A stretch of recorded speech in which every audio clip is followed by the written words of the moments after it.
Good morning, everyone. Are you all excited to be here? Yes. It's warm in here outside of the rain.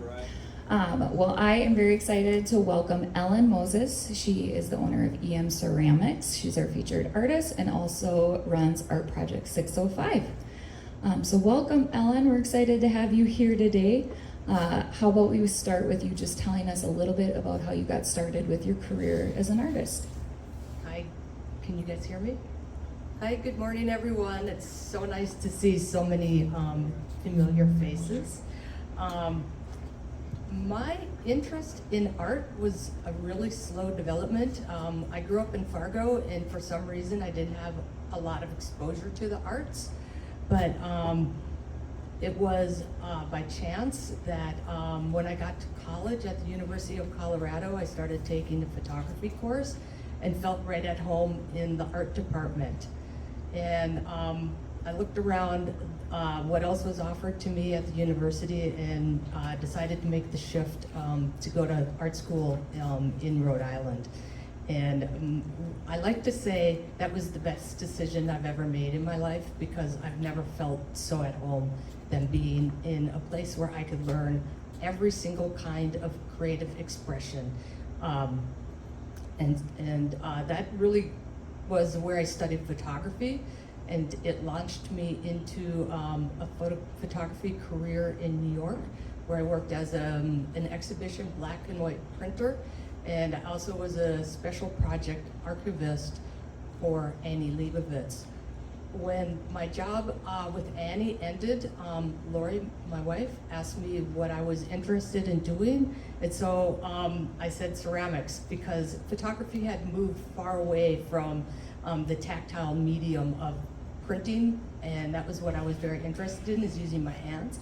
It went digital, so I went back to using my hands and got going with ceramics, and that's where my passion is now. Yeah, that's an amazing story you have. So when you switched from ceramics and you got into using your hands, can you tell us a little bit more about what that was like? Like, where did you start out with ceramics? How did you get back into that? There was a really neat school near my apartment in New York called Greenwich House Pottery, and I signed up for hand building classes because I had an experience as a younger person as not being very good at the wheel. And I just kept going back and showing up and finding that things were really engaging for me. There's a lot of problem solving that has to go on with what I do, and I just found it to be a very good match for what I like to do. And that then went to a group from the school to a group ceramic space to then my own space, and then ultimately I moved from New York here to Detroit Lakes, and my studio is just up the street on Washington. It's fantastic. So I don't think a lot of people here probably know how much goes into making a piece of ceramic art. Could you tell us a little bit about how you find inspiration and then what that process looks like from start to finish? Yeah, sure. That's a really good question. I make a lot of items that are decorative for the home, but my real interest is creating ceramic animals that I have experiences with within our environment here in Detroit Lakes, Greater Minnesota, and also North Dakota and the West. But I get inspiration by the animals. I'll do a lot of research on them and do a whole sort of lookbook of what the characteristics are of the animal. And then I'll start with a large block of clay, and I'll keep referencing the photographs that I'm looking at, and the animal tends to become an amalgamation of a whole bunch of different, like, bear types, shall we say. And I'll make an original bear out of clay. Then I'll cast it with plaster, very long detailed explanation. If you want to come over, I'll walk you through it. But it's a multi-part process to be able to then make multiples of the original carved animal. Do you want to tell us a little bit about the bear that you're doing for Ortonstone? I'd very much like to tell you about the bear that I'm doing for Ortonstone. So Amy Stearns came over to my studio and said, very early on in Ortonstone, we'd love to have one of these in the garden. And I was like, wow, that's a really great thing to hear. And that was about 2 years ago. And I followed up by asking Amy if she really was serious and if I could do a proposal. And she said yes. So I went through a few iterations of a proposal, and much to my extreme excitement, it was accepted. And the bear, which you see up there on the pedestal, will be 6 times larger and placed in the garden late July, early August.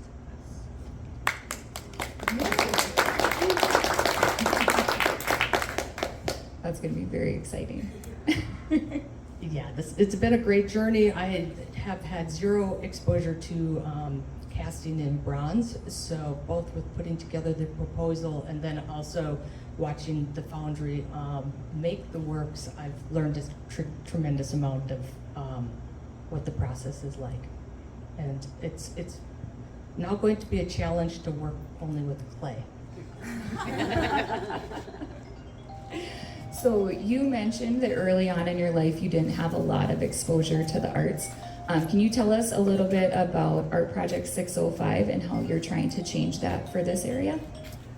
Yeah, Art Project 605 came out of the idea of trying to give exposure to people in a more rural community, the opportunities of art, or even in art making, or even as an art viewer, to try to learn what a visual vocabulary is. So we aim to support local artists, from the region, by having a thematic show each year that I put together along with Lori of an interest around not only what the artist is making, but what they are saying. And so for this year, our theme is the naturalists, and we have 5 different artists that have created a variety of works, from photography to woodworking to sculpture, the theme of what it means to be a natural observer and how it comes out in their work in a contemporary way. And what does the process of curating a show look like? That's a really good question too. So often it will start with a conversation, and for example, Rob Larson, who's a photographer from the area, stops in to our gallery every summer and talks to me, and I enjoy our conversations quite a bit. It is through him that I learned about his pictures at Tamarack primarily, and his wonderful eye of observation of the animals that are around us. And he really sparked my interest in putting together a show that would really feature how these animals are around us, and he gave rise to the idea of this particular show. And then how do you find all the other artists? Okay, so since I had the theme figured out, that made it a lot easier. So I went to a lot of local art exhibits, and I found one of them. Talon Stammen, he's from Grand Forks. Another one was an artist who had works in a show in Minneapolis, and her work really struck me because of its importance for our ecosystem. Her name's Pamela Sherlock, and she works in photography. And then we have Eliza Clare is showing her work. She does paintings of also the animals in the area. And Sarah Jones is the one outlier. She is from New York, and her works deal a lot with man in the land and like hostile plants like kudzu. So. Well, I think it's really special that you're bringing that to our community so that everyone has access to experience that art in a new way. Now I know I'm not the only one with questions, so I'm going to open it up to the rest of the group. So if you have a question, just raise your hand.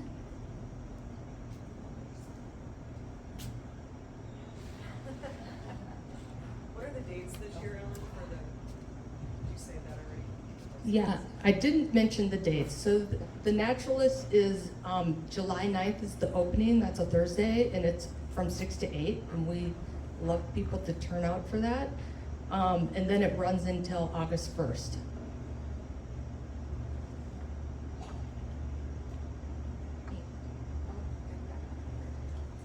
Probably don't need the mic, but it's hey, first of all, very nice meeting you. I'm Tim.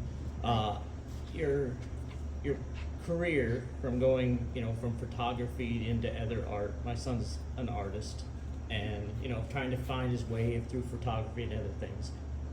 And as other artists in the local area, I always want to try to find that inspiration for them. And so, what did you find when you first started out? How did you get yourself to that being fearless enough to open your own place, and what struggles did you come across, and what helped you get through those? That's a really good question. It's really a belief that what I'm doing is what I should be doing, and if I continue to follow that instinct, it's going to take me to where I want to go. It felt really like the only option that I had, honestly, is to be a creative person. So I put my drive into having that happen for myself. It's really passion that drives and got me to where I am now. Thank you. Can you tell us about the limited edition? So with the bear that's going to be in the garden, as a way of giving back to the garden, we at our Project 605 have had the Foundry create for us a limited edition of the original size bear that you see up there, cast in bronze. There's 10 of them.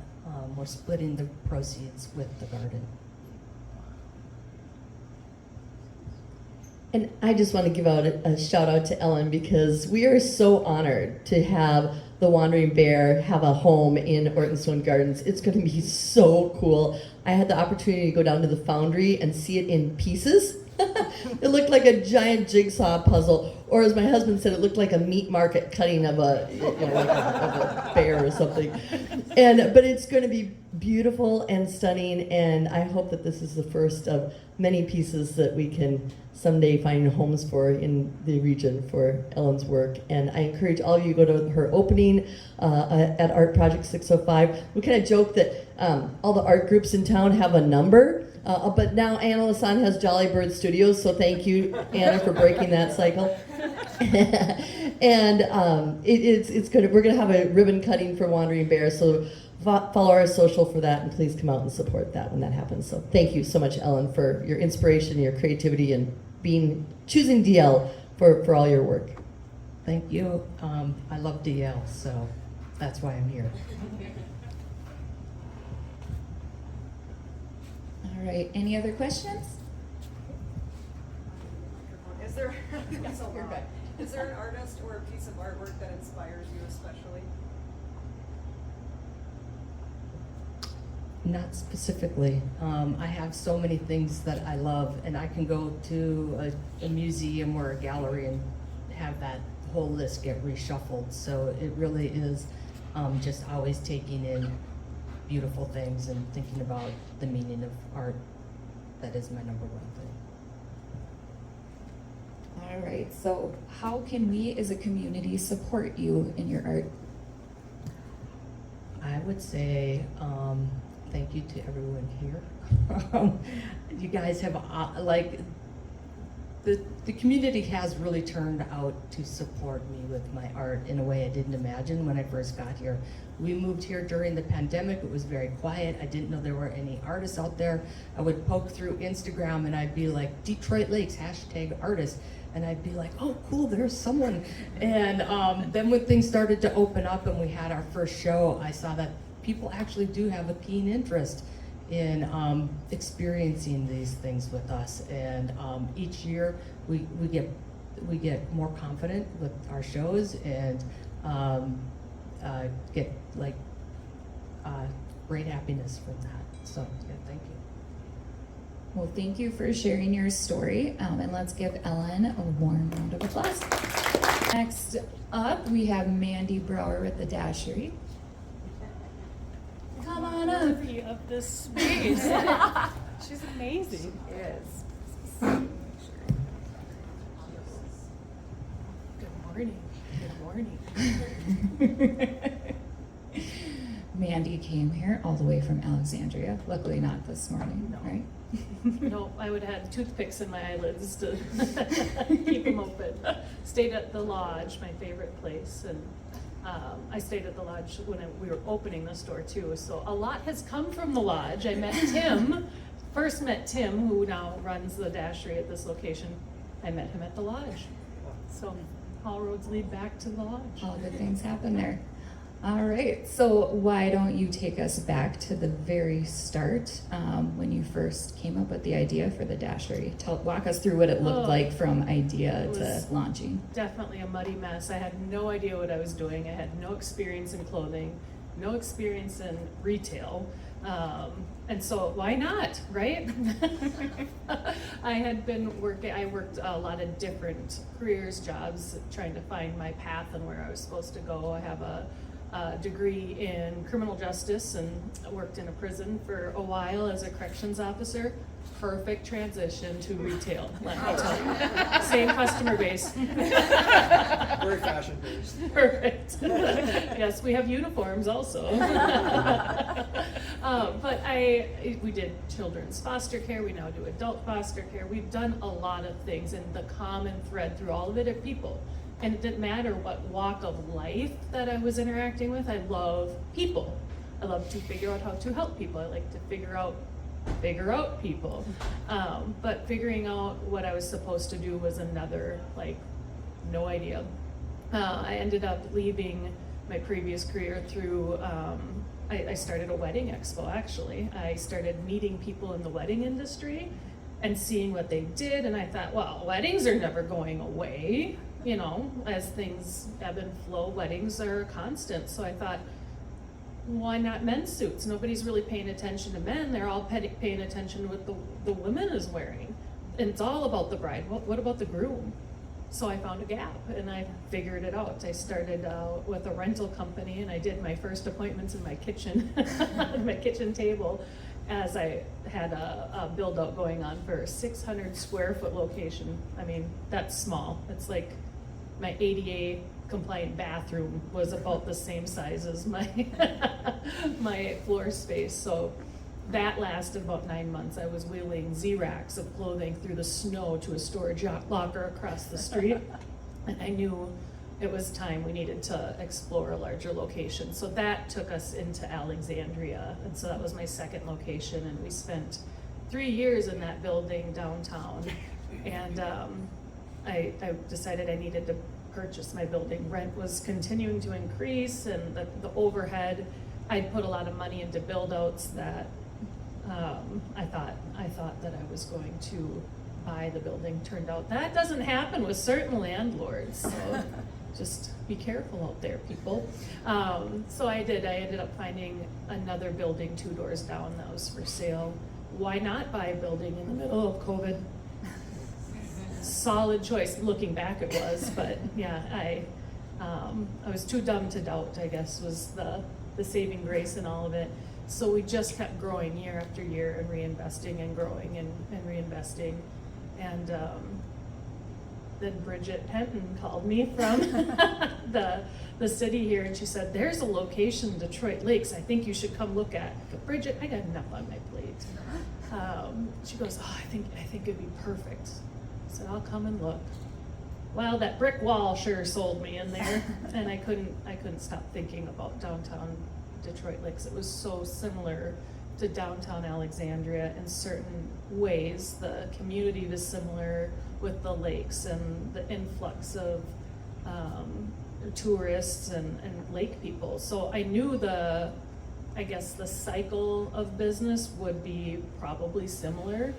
So again, I was too dumb to doubt. Why not? You know, what's the worst that could happen? So just kept moving forward. I didn't know what forward really looked like, but just kept trying new things, meeting people. It really comes down to the people. Everything we do comes down to people.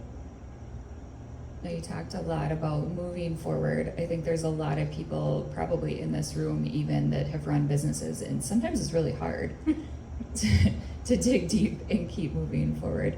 What keeps you going when you're The potential. feeling the struggle? Isn't it? Is that what keeps everyone going? The potential? You fall in love with what could be, and you never know. If you stop now, what are you missing out on? If you, like Ellen, you had the perfect, your inspiration, you didn't know another way. You did what you wanted, what you loved, you felt called to do, and I feel called to keep moving forward, even when it's hard, man. And the best things have happened when it's been hard, and it's the next day. I know we had staffing issues for a while, in both locations. I spent 2 years seeking out the right people and calling, digging deep and calling, put it out, universe, God, whatever your belief system is.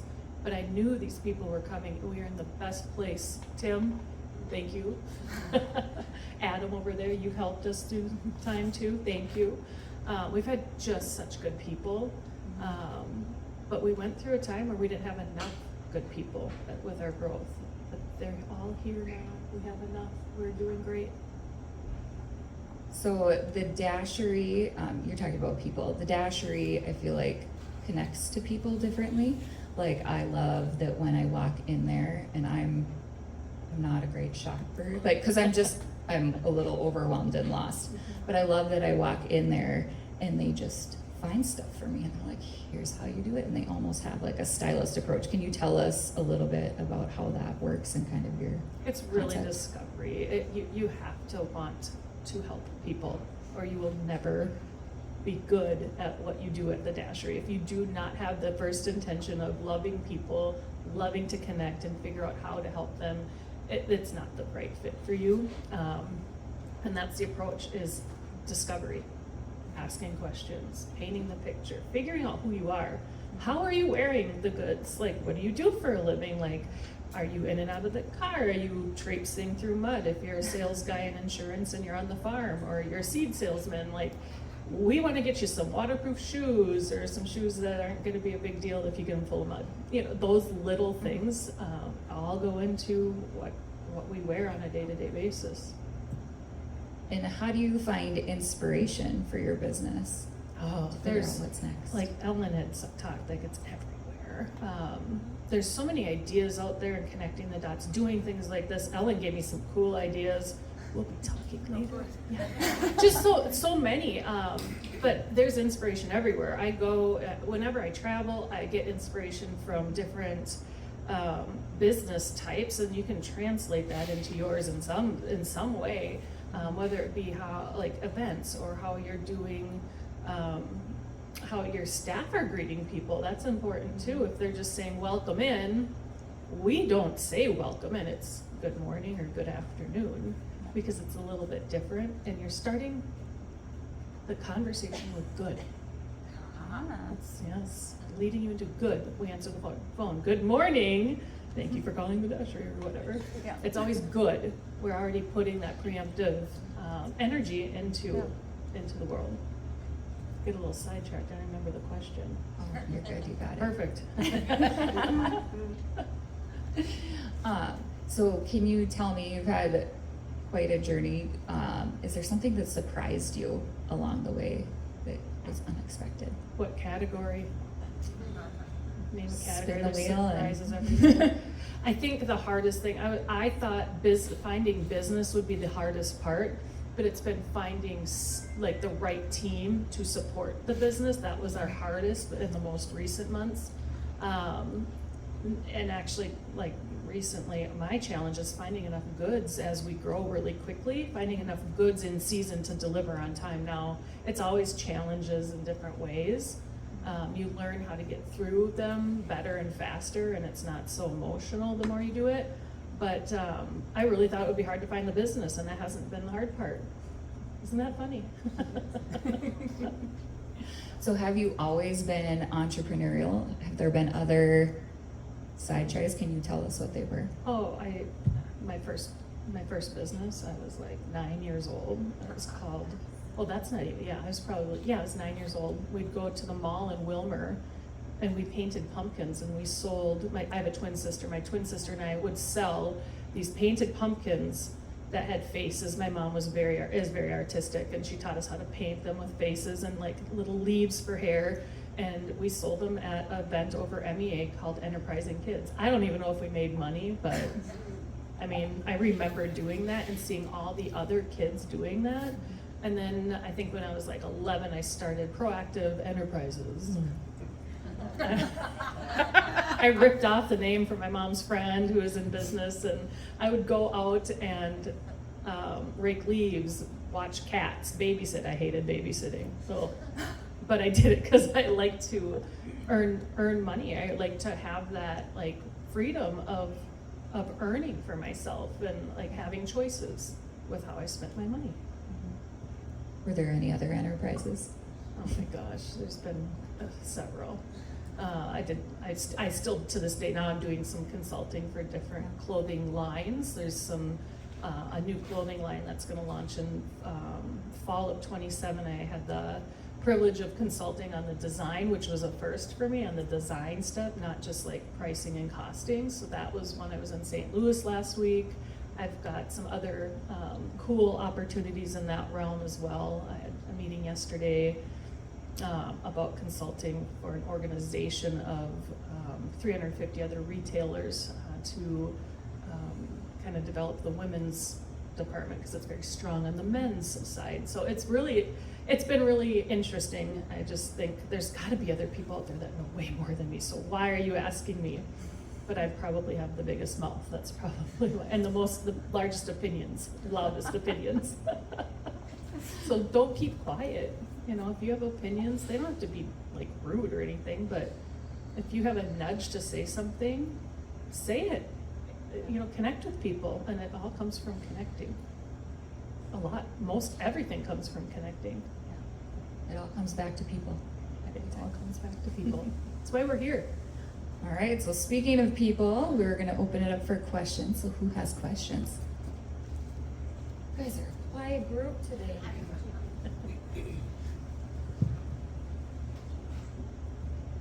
Mandy, can you share, first of all, I love the Dashery, and I'm so glad you're in DL, so thank you so much for that.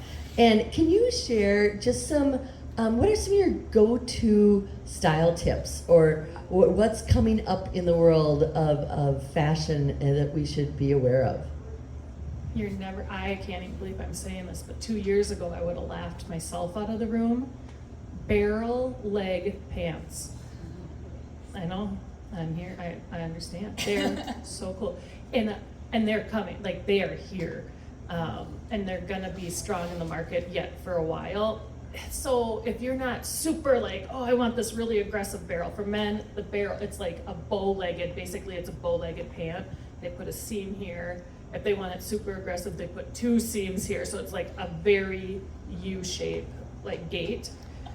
But the Dashery leans into things lightly when they're like that, a little more aggressive. So we're doing almost barrels or subtle barrels. And I'm very intentional about the fabric so the drape isn't too aggressive, I guess. So barrel legs though, for women, it's here, and it's important. And you know what, they're comfortable. They're relaxed fit. You know, if you're still wearing skinny jeans, I really encourage you, not that it's like out of style, free the leg hair. You won't go back.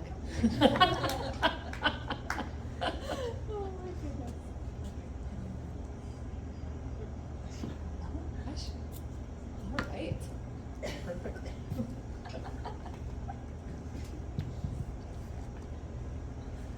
All right. So what is next for you? Do you have any fun things coming up we should know about? For the Dashery, there's just so much growth. There's a few opportunities, and figuring out which one to lean into right now that's the challenge. Like, where should we be leaning in? But we really do quite a bit of custom in Alexandria, and we do some out of the store here. And I really think that's where we're going, so making custom clothing. I just had a customer reach out and it energized me beyond belief. It's for her and her partner's wedding, and they are ministers on the East Coast. Like, I just want to be friends with them, they're so cool. And they're from Alexandria, and so they sent a whole slide deck of like who they are, and I get to build suits for them according to the images they gave me for their inspiration for floral, and connecting like who they are, how are we representing them and their relationship and their clothing for their wedding. It's a huge honor. I'm super nervous about it, but everything we do so many suits and they look great. But this one is a little different because they're coordinating together and capturing the personality for this one event with two suits that have to be just drastically different because of body type. And I do see us really going into that custom more for androgynous look, which was really exciting for me. That one, you're dressing a female body, but more in a more masculine kind of vibe, and that is so fun. Like that, I love that because I do tend to dress a little more masculine myself, so I already enjoy that look. So that's kind of a new direction of something we already do, but just gives us more fun. I think it's more fun, really, is what it is. Maybe more fun for us, me. What gets your creative wheels turning and stuff? Anything, yeah, anything. So floral recently has been big. Seeing like Ellen's artwork here, I start picturing things like, oh, what if we did something like a artist rotation in the summer, you know, and we don't have a lot of room in our DL location, but Alexandria has 9,000 square feet, so that could be something kind of fun. So there's just inspiration in talking with people on what they're doing, and it's kind of exciting. I just wanted to make a comment. Yeah. I know many of you in the room. I have a new prosthetic leg. I had it for maybe 2 months. And I was going to a wedding, semi-formal, for my niece. Mandy was so helpful. I am not a shopper. I didn't know what to buy. And Mandy, you made it fun. I We had a good so much time that fun day. with you. You made it fun. We had a good time. Yeah. And I got a dress. And did it work? Yes. Oh, Yes. I'm so excited. I thought about you for a while. So seeing you this morning was just like the perfect like circle, and yeah, it's been fun to see you. But it Thank was you. fun. Thank you. Thank you. So how can we as a community support you in the Dashery? Just come in and visit. Come see Tim, Sarah are two people that are in that location, and they're both amazing. You guys, most of you probably know Tim. You know how amazing he is. Sarah is newer to the community, but she is fantastic as well.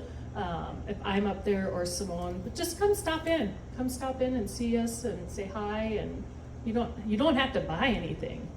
Do you know that? And actually, I think right now, Tim, can you correct me? Is it right now we're doing Kizik $9, or is that start? Starts next week. Start next. Starts So after come in and get a Father's Day. $9 gift card just for trying on a pair of shoes. You don't have to buy it. We give you a $9 gift card just to try it on. Yes, sir. You say you serve Tim is small. What's that? It's for y'all. You, Tim, Sarah, and who? Oh, Tim, Sarah, Simone. Simone comes from Alexandria. She's like our retail manager. That is like a district kind of situation. Does all of our merchandising and then helps support our location management and merchandising. My name, I'm sorry. My name Irvin Jackson, and I want to ask you, because I was thinking about this thing for a while, like, and then it came out. It's for y'all. It's a team. And I was going to ask you, like, do you remember the age that you started to understand your purpose in life? That's The hard, age that man. you understand Yeah. your purpose. I think it's really just been recently. My purpose is to be better, and it's taken a lot of different things happening. Where my never wavering on your standards. Do you ever feel frustrated about like things just aren't going right? Like you're spinning your wheels because you're not aligned with the right people around you. We're all at different vibrations, right? We should be aligned with the people that like kind of sing our song, I guess, or help you feel energized. And my purpose is to be better and to help those around me be better. And I do it through clothing. That's our vehicle. That was an accident. Lori, you've got a question? I'm kind of fascinated by the custom aspect of what you do, and can you just tell us, like, what's that experience like? does it cost a lot more than just, buying things off the rack? Yes, so custom typically, so like a dress shirt I can usually have in about 2 weeks. And then suitings, anything that's like cut and sewn, more tailored goods outside, so like a suit and pant, trouser, vest, is typically 4 to 6 weeks. The process is more in depth. We spend quite a bit of time together on the front end. It's about an hour and a half appointment. If it can be longer, it just depends how detailed you are in the design of the goods. Most people, I just judge it through our appointment and how much knowledge they have, and I don't even share the options with them because it'll overwhelm the heck out of them. Like, I let you pick your button and your thread, right? And that's some other things fit, of course, we walk through it, but I mean, I spend hours building a custom suit or shirt. There's so much that goes into it. But the cost, yes, so if you're buying a suit off the rack at our store, a good wool stretch suit is about $3.99.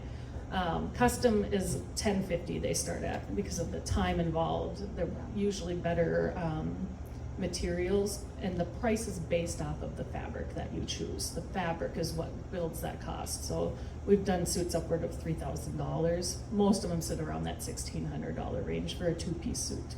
Shirts are around that $249.